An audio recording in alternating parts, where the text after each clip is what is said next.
Mano, é 3 horas da manhã e eu tô com muito frio. Possivelmente ou provavelmente vocês devem estar se perguntando por que você tá acordado às 3 horas da manhã. E eu respondo, cuida da sua vida, seu filho da... Eu tô gravando um vídeo, eu tenho que adiantar um meio vídeo. Eu sou extremamente responsável com o meu canal, não é mesmo? Mas voltando ao assunto do frio, tá 11 graus aqui na minha cidade. 11 graus. Pode parecer que não é muito, mas 11 graus em um lugar que só faz calor pra cá. Eu acho que eu nem sei o que é frio direito, mas agora eu tô sabendo o que é. Aqui quando não tá frio, tá muito calor, e quando não tá calor, tá muito frio. Que tempo, bala. Eu gosto do frio. Eu tô me refutar agora porque eu gosto do frio, cara. Eu adoro o frio. O calor, eu não consigo dormir no calor. O calor é uma bosta. Eu odeio o calor. O calor atrai insetos, e o inseto que eu não gosto é tomar no barato. Mas é sério que eu tô achando que o frio tá ficando cringe já. Na moral, tá frio toda hora. Não queria falar nada não, mas tá ficando cringe, hein? Esse clima aí tá ficando meio cringe, hein? Só é minha opinião aqui de jovem dinâmico, mas tá ficando meio cringe, hein? Nossa, esse clima é muito enorme, velho. Muito enorme, só fica na mesma. Por que eu tô falando isso? Eu não faço ideia.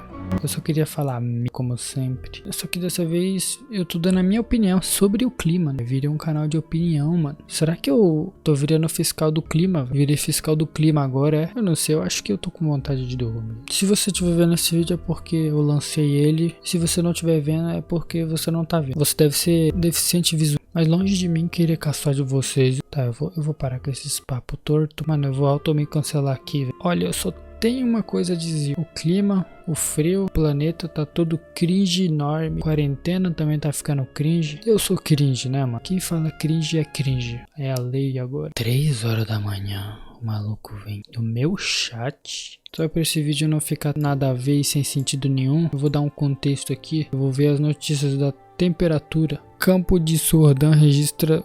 Obviamente que eu não... Claro que eu não vou ver nas notícias. Você acha que eu sou um canal de opinião? Meu canal, ele é de um... Meu canal é apenas um canal de entretenimento de baixíssima qualidade e sem nenhum carisma e possivelmente desumilde. Tá, cara? Eu tô me autodepreciando aqui. Se pá, eu ligue pro 188. Deixa um dislike aí nesse vídeo. E também, se você não gostou, deixa um gostei também. Se você quiser conversar comigo ou com outras pessoas, eu vou deixar aí meu servidor do Discord no comentário fixado para você me xingar. Até mais. Bye bye.